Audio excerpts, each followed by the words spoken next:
think it's pretty unique. It feels pretty special, honestly, just because so much history. You look at our league, and it's just the two top franchises, squaring off against each other. So um, it's pretty special. You don't take these games for granted. Something like obviously LeBron, kind of having the longevity similar to what you've had in the league here. Just how he's evolved with the game, and that's how he's stayed relevant at the top, for so long now. What kind of stands out to you? Yeah, just his work ethic, and I know we always talk about him and just how smart he is. He continues to find ways to change his game, to impact the game, um, and still be able to perform at a high level. So it's something that you have to respect. What's the biggest difference you kind of noticed, compared to some of the battles you guys had earlier in your careers? So, kind of his style now, or just how he impacts the game now? I think it's a little different now. I feel like now he wants to.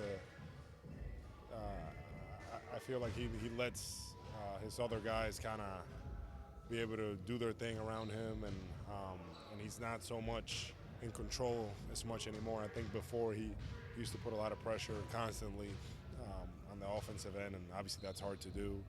And I think now he can do it at times when he needs to, but I feel like now, he's letting some of these guys, Reeves, AD, some of these other guys just kind of play and do their thing. Does that impress you the way he's been able to evolve the game and still stay very much relevant factor? No question. No question. It's not easy. It's not easy to adjust to the game. Some of the things that you do really well and have to find other ways to have success. And then you look at his career, he's found a way to do that. Are you expecting any kind of response from them after losing tonight? I'm not sure. I mean, I know that we'll be ready to go tonight. How did you learn how to handle your body, how to do all the stuff that goes into it off the court to prepare yourself to keep playing as long as you have? I think very very early on I was encouraged, even from like my college athletic trainer at Florida. He was big on enforcing with me that I had to make sure I took care of my body and really took the time. And then when I got in the NBA, as the years went on, just continuing to understand that that it's important that I do all the little things off the court, and do as much as I can to put myself in a position to be able to perform. So I feel like that's always been kind of instilled in me, and it's just it's something that it becomes a part of you, part of what you do, part of your routine, and yeah. How much goes into? Are you like picking people's brains, like what's best for my body? Are you reading books about like what to do? Like what goes into that process? Well, I mean, you definitely have to put your trust in your medical team and really try to follow suit and the recommendations there. But for me, always having my eyes out, seeing what for example, for many years, Tom Brady, I was following him a lot, see what he's doing, and seeing what Cristiano Ronaldo's doing, and seeing what LeBron is doing, and just reading about it, and seeing if something kind of could benefit me, and if it can go into some of the things that I want to do, and kind of go from there. I mean, just because somebody does it, everybody kind of has their own way, But for me, it's always keeping an open mind and really looking at those examples and seeing how I can be better myself. What were some of the things you picked up from those guys specifically? Well, with Tom, it was just I was just really impressed always with his regimen, with his food regimen, and how he went about it.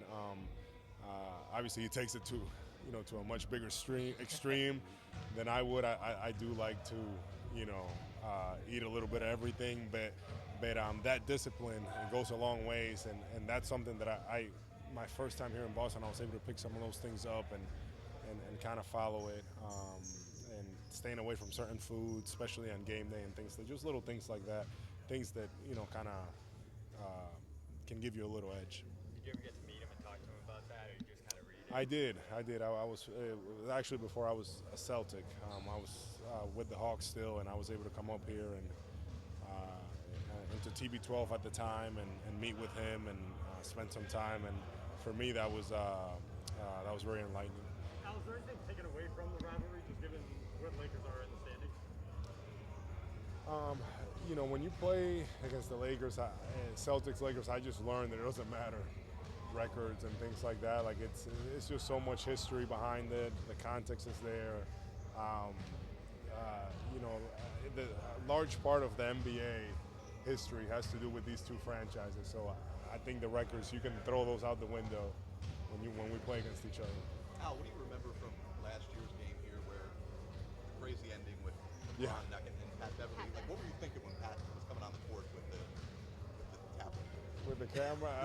I thought I thought it was pretty out there, I think he was trying to drive his point, but he's doing a little too much, at that point. But I understand his competitive nature.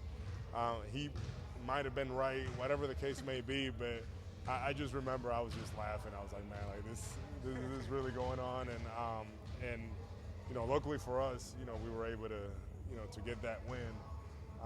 And I feel like there's always something. Like it's not always clear cut when you play the Lakers. Are you good to go tonight? Huh? Are you good to go tonight? Yeah. Yeah.